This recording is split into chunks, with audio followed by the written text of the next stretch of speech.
예, 지난 시간에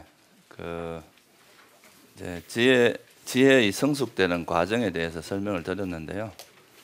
오늘은 이제 이 수행을 해서 이제 범부가 이제 성자가 되는 그 과정, 그러니까 범부하고 성자가 어떻게 차이 나는지에 대해서 말씀을 드리도록 하겠습니다.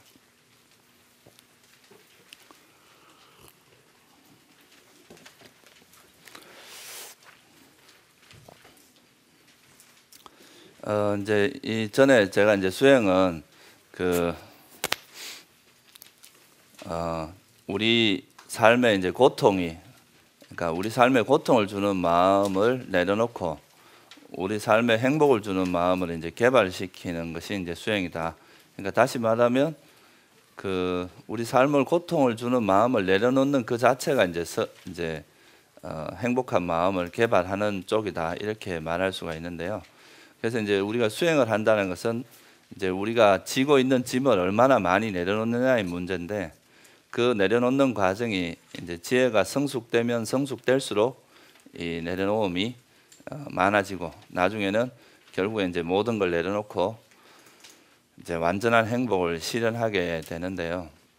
그 과정에서 이제 지난 시간에 말씀드렸듯이 이제 우리가 지혜가 점점 성숙돼 가면서 우리가 지고 있던 것들, 뭐 5가지 장애 요소라든가 어리석음이라든가 이런 것들이 이제 점차로 내려놔지고, 또 전도 몽상이 놓아지고, 이렇게 하다가 이제 어느 순간에 이 번뇌가 완전히 소멸되는, 완전히 내려놔지는 그런 단계가 오는데요. 그래서 이제 이거를 우리가 이제 초기 불교에서는 이제 지혜가 이제 2가지로 나눌 수가 있습니다. 하나는 이제 세간의 지혜라고 하는 지혜고요. 하나는 이제 출세간의 지혜다, 이렇게 이야기를 하는데요. 이 세간의 지혜는 또 다른 말로 하면 위파사나의 지혜다, 또는 그냥 일반적인 지혜다, 이렇게 이야기를 하는데요. 이 지혜하고 차이는 뭐냐 하면은, 우리가 세간의 지혜는 일시적으로 번뇌를 내려놓는 거라고 할 수 있고요. 이 출세간의 지혜는 영원히 번뇌를 내려놓는 거다, 이렇게 2개의 차이가 있습니다. 아마 여러분들 그런 거 많이 느껴보셨죠? 이제 뭐 선방에 가서 수행을 하는데, 수행을 할 때는 마음이 좀 고요하고 청정해지는 것 같은데 집에만 돌아가면 원래대로 다 돌아가잖아요, 그죠? 왜 그러겠어요? 그러니까 이제 그 수행할 때 우리가 생긴 지혜는 이제 세간의 지혜라고 하는 그 지혜인데, 이거는 이제 그 조건에서는 전체 뭐 수행하는 사람들끼리 같이 모여서 또 좋은 스승님의 지도를 받아가면서 이렇게 수행을 하니까 마음이 좀 맑아지는 것 같지만, 또 그 지혜가 강하지 않기 때문에 자기 또 현실로 돌아가면 우리 수행을 방해하는 요소가 더 많아지겠죠, 그죠? 그렇게 되면 또 그게 무너지고. 그래서 일반적으로 이제 우리가 수행을 하면은 이것이 이제 오르락 내리락 합니다. 잘 되다가 또 어떤 상태로 돌아가면 또 내리막길을 걸었다가 또 올라갔다가 이렇게 되는데, 이 출세간의 지혜라고 하는 것은 그런 일이 전혀 없습니다. 한번 올라가면 다시 퇴보하지 않는 것이 이 세간의 지혜와 출세간의 지혜의 차이입니다. 그래서 이건 이제 팔리어로는 우빠다 니로다, 우빠다라는 말은 일어난다는 뜻이고요. 니로다라는 말은 이제 소멸한다, 이런 뜻인데, 그러니까 이거는 이제 다시 일어나는 소멸이다, 이런 뜻입니다. 그게 뭐냐 하면은, 우리가 수행을 할 때는 일시적으로 그 번뇌가 이제 내려놓지만, 또 수행을 방심을 하면 다시 일어난다, 이 말이고, 이 출세간의 지혜는 아누빠다 니로다, 그러니까 다시 일어나지 않는, 그러니까 소멸이다. 그러니까 한번 소멸되면 영원히 다시는 일어나지 않는 거다, 이런 게 이제 차이라고 할 수 있습니다.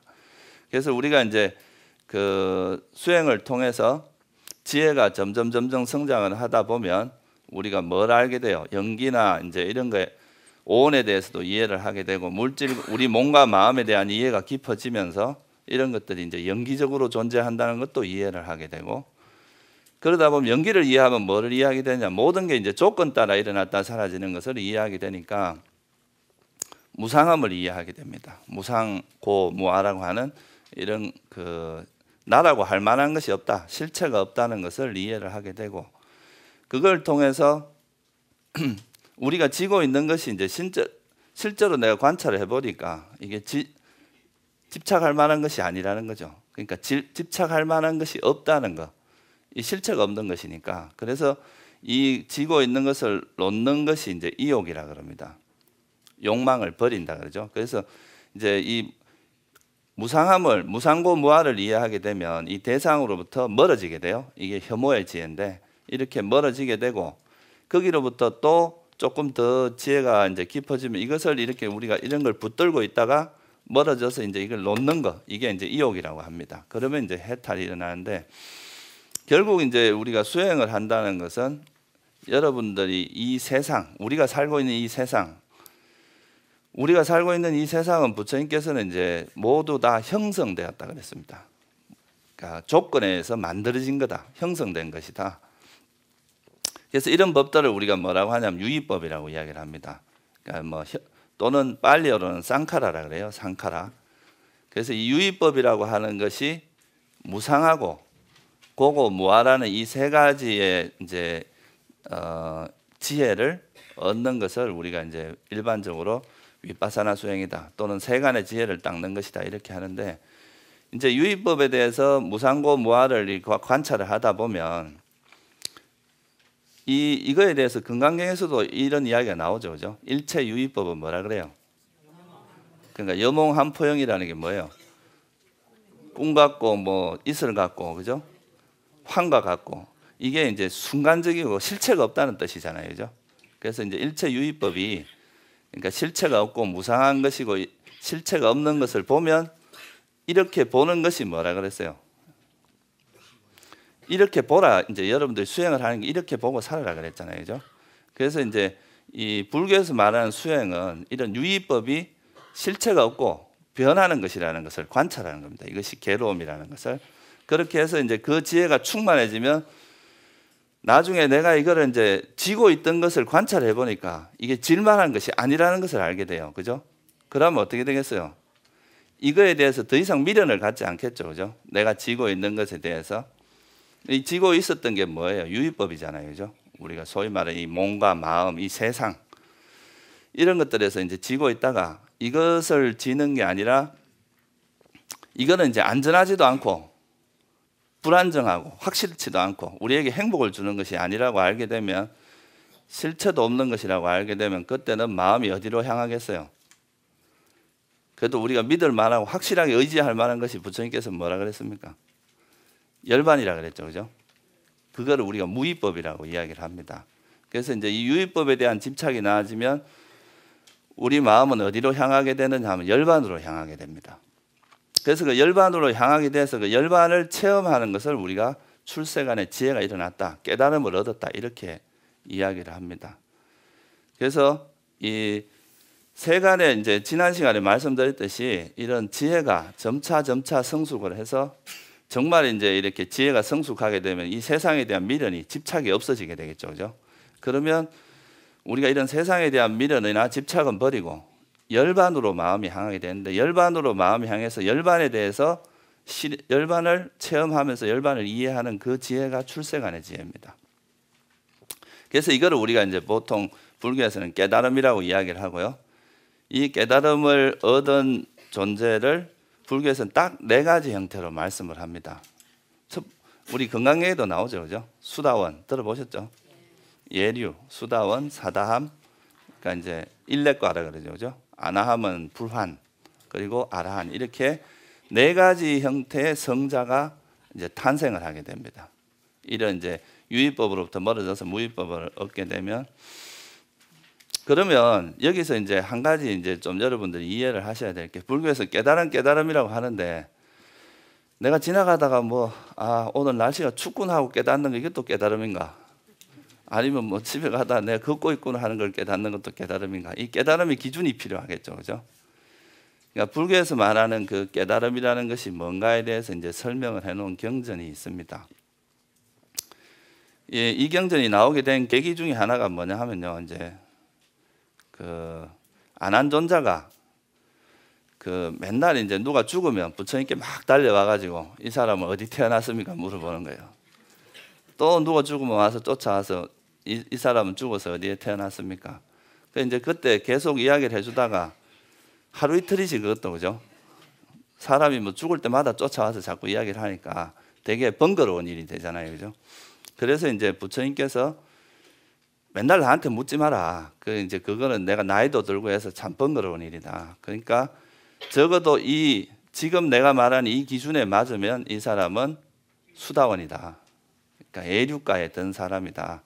이렇게 이제 이야기를 한 게 이 경전이 이제 벽돌집, 어떤 벽돌집에서 설한 경전이라 그래서 벽돌집경이라고 이야기를 하는데요. 여기에 보면 이게 이제 법의 거울. 그 뭐냐 하면 이 사람의 거울을 딱 비춰가지고 이 사람이 수다원인가 아닌가 비춰주는 거울이다 이 말이에요. 법의 거울경이다 이렇게 이제 별칭이 붙어 있습니다. 그래서 이걸 기준으로 해서 제가 몇 가지 수다원이라는 존재가 어떤 존재인가에 대해서 말씀을 좀 드리려고 합니다. 먼저 이제 수다원이 되면은 이제 사라지는 번뇌가 있는데요. 제일 먼저 사라지는 번뇌가 이제 수다원에서 이제 좀 거친 형태의 번뇌들이 사라지는데, 그 수다원에서 사라지는 번뇌가 크게 이제 이렇게 나누면은 첫 번째 사라지는 게 뭐냐 하면 우리가 삿땡견해가 사라집니다. 사견이라고 하는 삿땡견해가 영원히, 일시적이 아닙니다. 영원히 사라집니다. 그리고 법에 대한 의심이 영원히 사라집니다. 세 번째가 뭐냐 하면 보살님들 잘 아시는 거, 질투가 없어집니다. 질투가 영원히 사라지고 인색함, 내가 가지고 있는 걸 남에게 나누기 싫어하는 인색함, 이 네 가지가 완전히 사라지고요. 또 하나는 뭐냐 하면 이 감각적 욕망과 성냄이 완전히 사라지진 않아요. 수다원이 되는 거는. 근데 이 수다원이라는 성자가 되면은 우리가 악체에 떨어지게 만드는 감각적 욕망이 있죠, 그죠? 뭐 예를 들면 성폭행을 한다거나 남을 자기 타인의 의지와 관계없이 이런 아주 자기 욕망을 채우기 위해서 악행을 하는 이런 아주 거친, 그러니까 악체에 떨어질 만한 그런 감각적 욕망이나 큰 분노 이런 건 사라진다 이 말이죠. 그래서 수다원의 존재가 되면은 달라지는 게 뭐냐 하면 다시는 악체에 태어나지 않습니다. 우리가 지옥, 악이, 축생, 수라라고 하는 이 네 가지는 절대 태어나지 않고 이 수다원이 된 존재는 항상 인간이나 천상계만 태어납니다. 절대로 그러니까 악체에 다시 태어나지 않는다는 거죠. 이게 이제 수다원이 되는 거의 이제 차이점인데요. 이거를 이제 지금 여러분들 실감이 잘 안 날 수가 있는데 이걸 비유로서 설명을 드리면 부처님께서 이제 이걸 비유로 해서 어떻게 했느냐 하면 이 지구상에 있는 흙하고 내가 손톱으로 이렇게 흙을 이렇게 들면 어디가 더 많아요? 이 지구상에 있는 흙하고 이 손톱 위에 있는 흙하고 비교가 안 되겠죠, 그죠? 수다원이 된 존재에게 남아있는 괴로움은 이 손톱 위에 흙 정도밖에 안 된다는 거예요. 중생들이 가지고 있는 괴로움이 이 지구에 있는 흙이라고 비교를 한다면 수다원에게 남아있는 괴로움은 이 손톱 위에 흙 정도밖에 안 된다는 거죠. 그게 이제 손톱경이라는 경전에 나옵니다. 그리고 또 바다경이라는 경이 있는데 거기는 뭐라고 비유가 되어 있느냐 하면 바다가 있어요. 그 바다에 있는 물하고 바다에 있는 물을 이렇게 한 두세 방울 끄집어내면 이 두세 방울하고 바다에 있는 물하고 어느 게 많겠어요? 그러니까 수다원에게 남아있는 괴로움은 이 한 두세 방울 정도밖에 안 된다는 거예요. 그러니까 다시 말하면 이 수다원이라고 하는 존재가 되게 여러분들이 쉽게 생각을, 깨달음이라는 걸 쉽게 생각하지만 이 수다원이 되기만 해도 벌써 그러니까 괴로움의 거의 대부분이 다 사라진 존재다 이 말입니다. 그리고 이런 분들은 경전에서는 뭐 이제 부처님께서는 주로 뭐라고 하느냐 하면 열반이 확정된 사람이라 그랬어요. 그러니까 이제 아라한이 되는 그게 확정된 존재다. 이거는 자동으로 그러니까 일종의 우리가 이제 수행을 처음 할 때는 수행하는 게 꼭 뭐 같겠어요? 오르막길을 막 열심히 오르는 거랑 같아요. 갈라 그러면 또 번뇌가 막아서 막 그냥 또 해이하게 만들고 그죠? 근데 어느 정도 이제 수행이 깊어진 사람은 평지 가까이 가는 거라고 할 수 있고 이 수다원이 되면 내리막길입니다. 돌이킬 수가 없어요. 이 수다원이 된 존재는 자기가 다시 중생으로 돌아가고 싶다고 가지지도 않아요. 물론 뭐 수다원이 중생으로 가고 싶어 하겠어요. 그러니까 이거는 자동으로 그러니까 이제 아란이 되는 길로 갈 수밖에 없는 확정된 길을 가는 존재다 이렇게 설명이 되어 있습니다. 그래서 이 수다원이라고 하는 존재가요 우리가 생각하는 것보다 상당히 높은 그런 경지에 도달한 분들입니다. 그래서 불교에서 말하는 이 깨달음이라는 것은 그냥 단순히 우리가 뭐 법에 대한 이해가 조금 되고 또 뭐 뭔가 밝음이 좀 나타나거나 어떤 정신적인 어떤 좀 체험을 하거나 이런 것을 의미하는 게 아니고요. 적어도 우리가 가지고 있는 번뇌의 대부분이 사라지고 그리고 우리가 가지고 있는 괴로움이 거의 다 끝나고 더 이상 악체에는 태어나지 않고 우리가 이제 아라한이 돼서 완전한 무여열반이라고 하는 완전한 열반에 들어가는 것이 확정된 그런 존재라는 거죠. 그러니까 우리가 이제 조금 불교를 잘못 이해하다 보면요. 지난 시간에 말씀드렸듯이 이제 우리가 수행을 하다 보면 어떤 경계가 나타나는 게 있잖아요. 그죠? 그런 경계를 나타나는 것을 보고 그걸 그냥 깨달음이라고 생각하는 경우가 많단 말이에요. 그죠? 뭐 어떤 환한 빛이 나타나거나 뭐 무지개가 나타나거나 뭐 이런 걸 가지고 깨달음이라고 생각할 수도 있는데 불교에서는 절대 그런 거를 깨달음이라고 하지 않는다는 거죠. 그래서 이제 수다원이라는 존재가 그만큼 이제 쉽지 않은 그런 것이고 또 수다원이 됐다는 것은 이제 완전히 깨달음의 길의 확정된 존재다 이렇게 말할 수 있습니다. 그래서 이제 이 수다원이 되면 이제 보통 사람하고 뭔가 좀 달라지는 게 있겠죠, 그죠? 달라지는 게 이제 첫 번째가 뭐냐 하면 삼보에 대한 신심이 절대 흔들리지 않습니다. 이게 이제 아까 말씀드린 안한존자가 물어봤을 때 부처님께서 법의 거울이라고 말한 그 경전의 내용입니다. 그러니까 어떤 사람이 이 네 가지 조건을 갖추면 이 사람은 확실하게 이제 애류가에 들어간 존재다라고 말씀하신 게 첫 번째가 이제 부처님에 대한 신심이 확고한 것, 법에 대한 신심, 그리고 성가에 대한 신심이 확고한 것. 그러니까 세 가지죠, 그죠? 불법성 삼보에 대한 신심이 확고한 것. 이게 이제 첫 번째고요. 그래서 이거 법국에 보면 이제 그 문둥병이 걸린 이제 수바부타라는 그 제가자가 있었는데요. 이 사람이 이제 부처님 법문을 듣고 깨달음을 얻었어요. 수다원이 되었어요. 그래서 이제 사람이 너무 많으니까 이렇게 사람이 많을 때 내가 뭐 이렇게 독과를 얻었다 이렇게 말하면 안 되니까 다 떠나고 나서 이야기하려고 기다리고 있었어요. 근데 그때 그 제석천왕이라고 들어보셨죠, 그죠? 그 이제 제석천왕이 와서 이 사람이 진짜 수다원이 됐는지 안 됐는지 실험을 하려고 그런 거죠.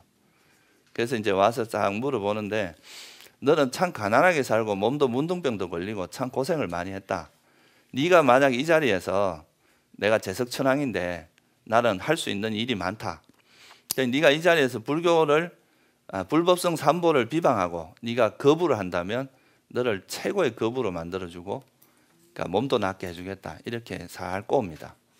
그런데 이 수다원이 된 존재는 목에 칼이 들어와도 절대 불교를 포기하지 않는다 그러죠. 그러니까 이 신심이 확고해지기 때문에. 왜 신심이 확고해지겠어요? 아까 말했듯이 수다원이 되면 사라지는 번뇌 중에 하나가 의심이거든요. 법에 대한 의심이 영원히 사라지기 때문에 이건 절대로 이 법을 포기할 수가 없게 됩니다. 그래서 이제 그렇게 이야기를 하니까 무슨 소리냐? 내가 어떻게 가난하냐? 내가 부처님의 이런 법을 얻었는데 어떻게 가난하다고 할 수 있느냐? 이렇게 하면서 그거를 이런 지하에 거절을 합니다. 그러니까 이제 부처님께서 네가 아무리 꽈도 이 사람 마음은 흔들게 할 수 없을 것이다. 그렇게 이야기를 하죠. 그래서 이제 수다원이 되면은 달라지는 이제 세 가지. 첫 번째가 불법성 삼보에 대한 확고한 믿음이 생긴다는 거죠. 여러분들 같으면 내가 한 1,000억 줄 테니까 불법 포기하라 그러면 하겠어요? 진짜입니까? 막상 주면 마음이 달라지는 거 아니에요? 그래서 이건 이제 삼보에 대한 믿음이 확고해진다는 게 이제 있고요. 또 하나는 계를 지킨다는 겁니다. 그러니까 이 성자가 된 존재는 의도적으로 계를 파하지 않습니다. 자기가 고의적으로. 그러니까 고의적으로 내가 살아있는 생명체를 죽인다거나 고의적으로 내가 도둑질을 한다거나 고의적으로 거짓말을 한다거나 또 고의적으로 삿된 음행을 한다거나 뭐 제가자들 같으면 간통을 하는 거겠죠, 그죠? 그런 것은 있을 수가 없다는 거예요. 이게 이제 그 수다원이 되면 달라지는 거죠.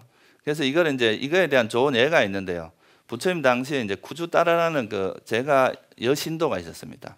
근데 이 사람이 원래 무슨 일을 했느냐 하면 어떤 이제 우대 왕의 심부름으로 왕비한테 꽃을 매일 사다 주는 그런 일을 맡고 있었어요.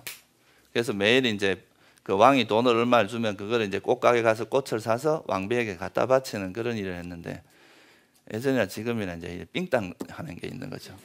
이 사람이 원래 이제 왕이 8냥을 주고 그걸 꽃을 사라고 했는데 8냥을 다 산 게 아니라 4냥은 자기가 이렇게 쓱 자기 호주머니에 넣고 4냥만 가지고 맨날 꽃을 사서 갖다 바친 거예요.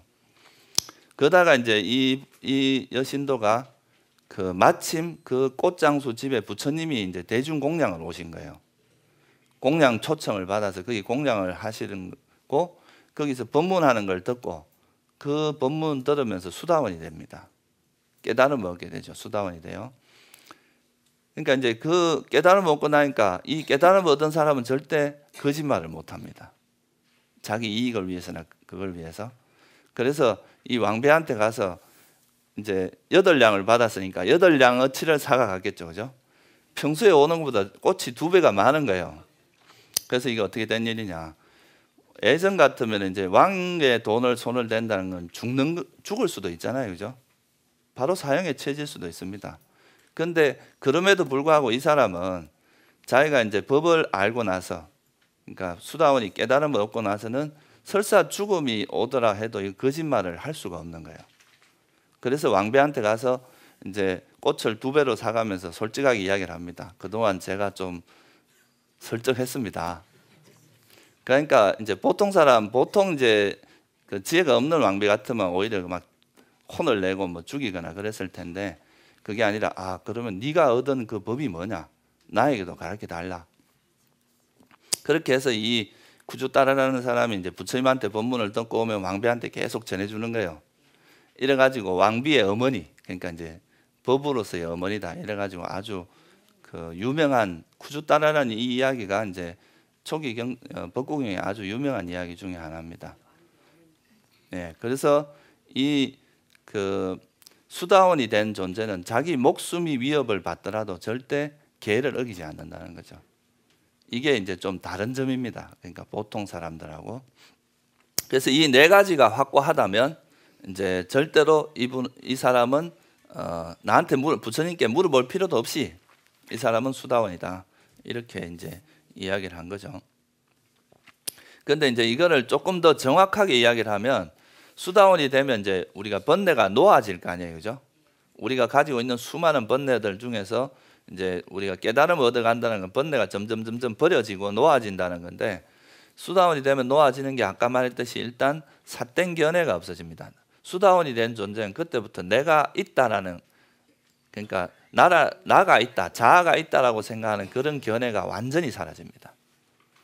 그리고 아까 말했듯이 법에 대한 의심이 완전히 사라지고, 그리고 열반을 얻었는데 뭐가 질투가 나겠어요, 그죠? 뭐에 대해서 인색하겠어요? 그러니까 이 수다원이 된 존재에게 또 사라지는 게 질투심과 인색함, 이런 것이 영원히 사라집니다. 이게 이제 수다원이라는 존재가 되면서 달라지는 거다. 이게 그래서 아까 말했듯이 이제 우리가 보통 보면 그 이제 깨달음을 얻었다고 막행막식하고 이런 경우는 우리가 이제 그걸 좀 착각할 수도 있는데, 적어도 이 부처님 경전에 따르면 성자가 된 존재가 계를 함부로 어기고 이런 일이 있을 수가 없다는 거예요, 절대로. 그러니까 성자가 될수록 오히려 계를 지킬 수밖에 없다는 거죠. 그게 이제 여러분들이 꼭 명심해야 될 부분 중에 하나입니다. 정말 자기가 깨달음을 얻었다 안 얻었다는 이런 이제 번뇌가 얼마나 소멸했느냐, 정말 내 마음에 있는 그런 오염원들이 얼마나 녹아내렸느냐, 이런 걸 갖고 생각해야지. 내가 뭐 날라다니면 뭐 할 겁니까, 그죠? 그런 신통이 중요한 게 아니라는 거죠. 뭐 신통 얻는 거를 뭐 우리가 깨달음이라고 한다면 지금 비행기 타고 다니는 사람은 다 뭐 신통 깨달았다고 할 수 있잖아요, 그죠? 그러니까 그런 기술이 중요한 게 아니라 우리 마음에 있는 그런 이제 번뇌, 우리를 괴롭게 하는, 우리를 고통스럽게 하는 그런 번뇌의 소멸이 불교에서는 항상 깨달음이라고 이야기를 했다. 부처님은 항상 그 이제 열반이란 뭐냐, 탐진치의 완전한 소멸이라고 그랬거든요.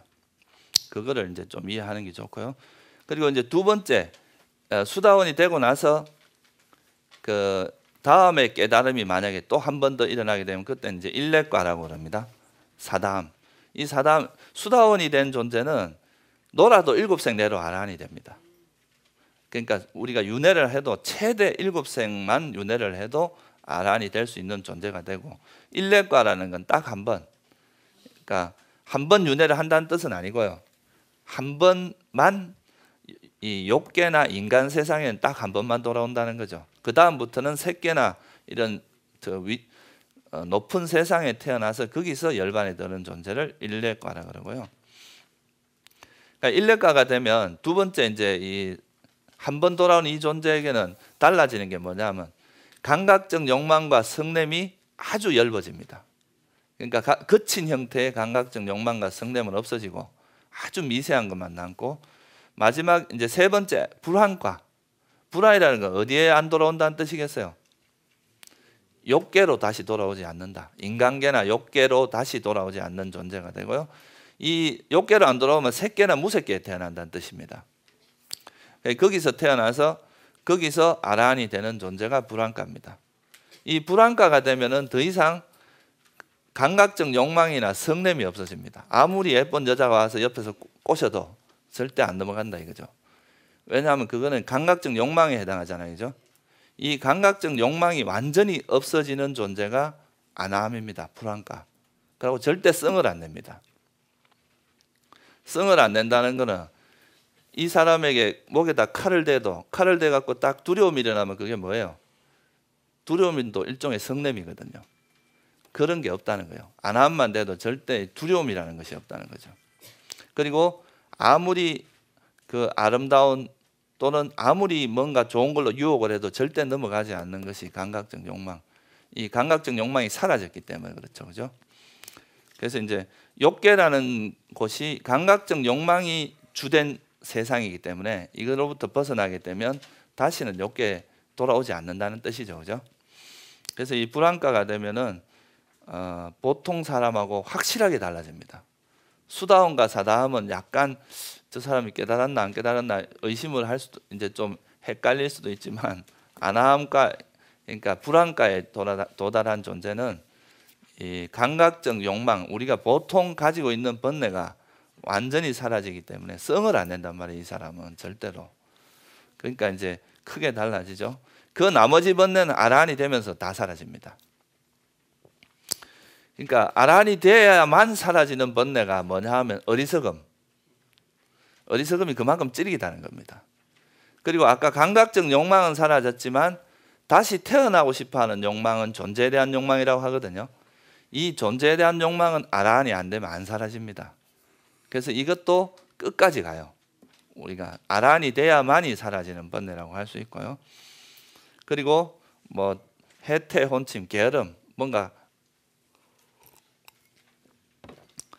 좀 놀고 싶고 그냥 막 공부하기 싫어하는 이 게으름도 아라한이 돼야 완전히 사라진다는 거죠. 그만큼 이것도 아주 고질적인 번뇌라는 뜻이죠, 그죠? 그래서 이제 이 아라한이 되면은 그 아까 말했듯이 애류가 수다원이 되면은 7생 내로 아라한이 된다 그랬고, 그죠? 일례과, 그러니까 사다함이라는 존재는 딱 한 번만 욕계로 돌아왔다가 아라한이 되는 존재가 일례과고, 불환과는 다시는 욕계로 돌아오지도 않습니다. 색계나 무색계에 태어나서 아라한이 되는 존재가 불환과고, 아라한은 더 이상 이제 태어나지 않는다 그러죠, 그죠? 더 이상 윤회를 하지 않는단 말입니다. 그래서 이제 경전에서 아라한에 대한 그 무슨 이제 경전 내용을 이렇게 쭉 보다가 아라한에 관련된 이야기가 나오면 항상 공통적으로 나오는 게 뭐냐 하면 그 이 구절입니다. 아라한이 됐다는 것은 이제 여기 보면 뭐라고 돼 있어요? 태어남은 다 했다. 그리고 청정 범행은 성취되었다. 할 일을 다 해마쳤다. 그래서 우리가 아라한을 다른 말로 뭐라 그래요? 무학이라 그러죠. 무학. 배울 게 없단 말이에요, 더 이상. 그래서 무학이라 그러고 다시는 어떤 존재로도 돌아오지 않을 것이다. 이게 경전에서 아란에 대한 이야기를 할 때 항상 똑같이 나오는 이야기입니다. 우리가 마치 노래 같은 데 보면 후렴구 있잖아요. 그죠? 노래를 부르다가 후렴은 계속 반복되는 거 있죠. 그런 것처럼 이런 걸 우리가 경전에서 똑같이 반복되는 구절을 정형구라고 합니다. 정형구. 그러니까 아란에 대해서 설명을 할 땐 똑같은 언어로 똑같이 이렇게 언급이 되어 있습니다. 그러니까 태어나면 다 했다. 이 말은 더 이상은 윤회를 하지 않는다는 이야기고, 청정 범행이 완성되었다. 이거는 모든 번뇌를 다 나았다 이 말이죠. 그죠? 더 이상 이제 우리가 그 오염된 마음 형태가 없어졌다는 뜻이고, 할 일을 다 했다. 이제 수행으로서 더 이상 자기 자신을 위해서 할 일은 없어요. 이분에게 남은 건 이제 남을 도와주는 거라든가 이런 거밖에 있을 게 없어요. 그리고 다시 어떤 존재로도 돌아오지 않을 것이다. 그러니까 다시는 태어남이 없기 때문에 더 이상 윤회를 하지 않는다는 뜻이고요. 그리고 이렇게 아라한이 된 존재는 또 우리가 아라한의 뜻이 뭐예요? 응공이라고 들어보셨죠, 그죠? 이 아라한이라는 뜻 자체는 이제 번역을 하면 이게 응공이라는 뜻인데요. 공양 받을 만한 자격이 있다 이 말이에요. 그러니까 공짜로 밥을 얻어먹고 살아도 충분히 자격이 있다 이 말입니다. 우리가 이제 보통 아란이 되기 전에 밥을 얻어먹는 거는 우리 같이 이제 빚지고 사는 거죠. 계속 이제 공짜 밥을 얻어먹으면 빚을 지고 산다고 하는데, 이 아란이 된 존재는 빚지는 게 아니고 충분히 자격이 있다는 거죠. 그 공양을 받을 만한 자격이. 또 그 공양을 한 사람에게 굉장히 큰 복을 돌려줍니다. 이 성자가 된 존재들은. 그래서 우리가 그 보시를 했을 때 밥 한 그릇을 누구에게 만약에 이제 보시를 했잖아요. 그러면 보통 이제 순수한 마음으로 보시를 했을 때 그 짐승에게 보시를 하면은 그게 한 100배의 가보가 있습니다. 그런데 사람에게 가보를 했다면 보통 사람에게 해도 1000배의 가보가 있다 그래요. 그런데 이 성자들, 지금 말한 이 성자들에게 보시하는 공덕은 셀 수가 없다 그랬어요. 무량한 공덕이 있다 그랬거든요. 그러니까 이런 이제 성인의 성인류에 들어간 성인이 된 존재들은 비록 남들이 주는 공양을 받아 먹고 살지만 그 공양을 한 사람에게 굉장히 큰 복을 돌려줄 수 있는 존재가 된다는 거죠. 특히 아라한 같은 경우는 충분히 공양을 받을 만한 자격이 있다는 거죠. 충분히. 그만큼 이제 어려운 일이라는 겁니다. 이 아라한이 된다는 것이 쉽지 않은 일이고. 그래서 이 아라한이 달라지는 것은 이제 우리가 이제 수행은 내려놓는 그 과정이라고 그랬는데, 아라한이 되는 순간에 이제 모든 번뇌를 다 내려놓습니다. 이때부터는 더 이상 업을 짓는 게 없어요. 우리가 아라한이 되기 전까지는 선업이나 불선업이라는 그런 게 있잖아요. 선과 악이 있습니다. 그런데 아라한이 되는 순간부터는 선악이라는 개념이 사라집니다. 이때부터는 뭐라고 하냐면 작용만 하는 마음이다 이렇게 표현을 합니다. 그러니까 이제 선과 악이 이런 개념이 아니라 업이 없어지고, 우리가 뭐 선사어록 같은 데 보면 허공을 나는 새처럼 뭐 흔적 없이 간다 이런 말 하잖아요. 그러니까 아라한은 무슨 행위를 해도 그게 업이 안 되는 거예요. 업이 안 되고 그냥 이거는 작용만 하는, 그냥 그 상황에 맞게 행동하는 것밖에 없다. 그래서 업이 되지 않고 단지 작용만 하는 마음이 되면서 모든 번뇌가 놓아진 상태죠. 그죠? 근데 이렇게 아라한이 됐다 하더라도 아라한이 어디 뭐 누가 칼로 찌르면 들어가겠어요? 안 들어가겠어요? 우리가 몸으로 오는 고통을 벗어날 수는 없습니다. 그러니까 부처님께서도 이제 그 성도하시고 나서 그 몸 등에 이제 그 등에 고통이 오셔가지고 되게 고생하신 게 이야기가 있습니다. 그러니까 아라한이 되는 순간에는 우리가 육체적으로 오는 고통은 피할 수 없지만 정신적인 거는 완전히 사라집니다. 그러니까 여기서 말하는 성냄이 사라지기 때문에 성냄이 곧 정신적인 고통이거든요. 그래서 우리가 정신적으로 스트레스 받고 이런 거는 100% 없어지지만 몸으로부터 오는 고통은 어쩔 수가 없어요. 우리가 몸이라는 것은 자연의 법칙에 영향을 받기 때문에. 그래서 이 이제 아란이 되는 그 순간부터 이제 죽음에 이르는 그 기간까지를 우리가 뭐라고 하냐면 유여열반 아란이라 그럽니다. 왜 그렇게 이야기하느냐 하면 아직까지 우리 몸이 남아 있잖아요. 그죠? 몸이 남아 있으면 그 몸이 있는 동안에는 온이 우리 몸과 마음이 있는 동안에는 그런 그 고통으로서 아직은 남아 있다 이거죠, 그죠? 이 육체가 남아 있기 때문에 아직 완전한 해탈이라고 볼 수는 없는데, 그러니까 아란이 만약에 이제 죽음을 맞이하게 되면 그로부터는 이제 모든 것이 다 나아지거든요. 그때는 이제 그걸 우리가 뭐라 그래요? 빠리니빠나라 그러죠, 그죠? 반열반 들어보셨어요? 완전한 열반에 들어간다. 더 이상 이제 태어나지 않는 완전한 열반의 상태에 들게 된다. 그래서 이 아란이 되면은 그런 아까 말씀드렸듯이 이제 모든 오염원이 다 나아지고, 이제 아란의 죽음이면 아란이 이제 죽게 되면 더 이상 태어남이라는 건 없는 윤회로부터 이제 벗어나는 거죠. 완전히 윤회를 벗어나게 되고, 또 아까 말했듯이 수다원에서도 이제 계를 잘 지키지만 이 아란이 되면 절대로 할 수 없는 9가지가 있습니다. 그게 이제 어디에 나오느냐 하면 그 앙구따라 니까야라는 경전에도 나오고, 정신경이라고 그 디가 니까야라고 또 경전에도 나옵니다. 거기에 보면 아란이 절대로 할 수 없는 게 이제 아까 말했던 살생, 의도적으로 살아있는 생명체를 죽이지 않는다는 거죠. 지금도 저 미얀마에 가보면 이런 이제 이런 틈 사이가 있잖아요, 그죠? 이런 나무와 나무로 이렇게 보통 마루가 되어 있는데 마루와 마루 사이에 틈이 있잖아요. 그런데 가면 막 빈대가 우글우글합니다. 안 잡아요, 그걸. 그러니까 죽이질 않아. 그러니까 이렇게 잡아서 이렇게 덜어내긴 하는데, 우리나라 같은 거 진공청소기로 한번 싹 빨면 싹 없어질 텐데 안 죽여요. 그러니까 그게 이제 살생을 하지 않는 계율 때문에 그렇거든요. 그래서 이제 절대로 아란이 되면은 자기가 의도적으로 마음을 내서 그러니까 아무리 미물이라도 죽이는 경우는 없다는 거예요. 내가 모르고 지나가다 뭐 밟아서 죽이거나 이런 거는 있을 수 있어도. 그리고 절대 도둑질, 남이 주지 않은 물건을 가지지 않고, 그 다음에 뭐 거짓말, 그리고 절대 뭘 하지 않는다 하면 이 아란이 되면은 계를 안 지키는 정도가 아니라 절대 성행위를 하지 않습니다. 수다원이 될 때는 자기 아내 외에 다른 존재, 그러니까 예를 들면 제가자 같으면 수다원이 세속 생활을 유지하는 경우도 있거든요. 그런데 이 아란이 된 존재는 절대 여자와 잠자리를 할 수 없어요. 이성과. 근데 만약에 깨달았다 하면서 누구하고 뭐 이성과 잠자리를 했다, 그러면 그건 아란이 아니라 범부라고 보면 됩니다. 그래서 아란이 절대 할 수 없는 것이 이제 이거고요. 또 자기 이익과 목적을 위해서 절대 거짓말, 악행을 하지 않습니다. 그리고 남이 보지 않는다고 해서 악을 행하지도 않아요. 우리가 보통은 보면 남 앞에서는 근엄한 척해도 남이 보지 않는 곳에서 악을 행하는 경우가 많잖아요, 그죠? 그런 경우가 있을 수 없다는 거죠. 이게 이제 아란이 된다는 것, 소위 말해서 우리가 완전한, 불교에서 말하는 완전한 깨달음에 이른다고 하는 것은 모든 번뇌의 소멸이 첫째고요. 두 번째는 더 이상 이제 아란이 죽음을 맞이하게 되면 더 이상 태어나지 않는, 소위 말하는 반열반이라고 하는 완전한 열반에 들게 된다.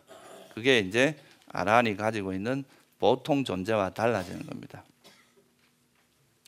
그래서 이런 이제 우리가 지금까지 이제 제가 그 선정 수행부터 지혜 수행까지 쭉 과정을 말씀드렸는데, 이게 이제 오늘 하는 내용이 어떻게 보면 그거의 귀결점입니다. 우리가 이런 수행을 하는 것은 아란이 되거나 또는 아란보다 좀 더 큰 중생 제도를 많이 하고 나서 내가 깨달음을 얻겠다 하면 붓다의 길을 갈 수도 있어요. 부처님의 길을.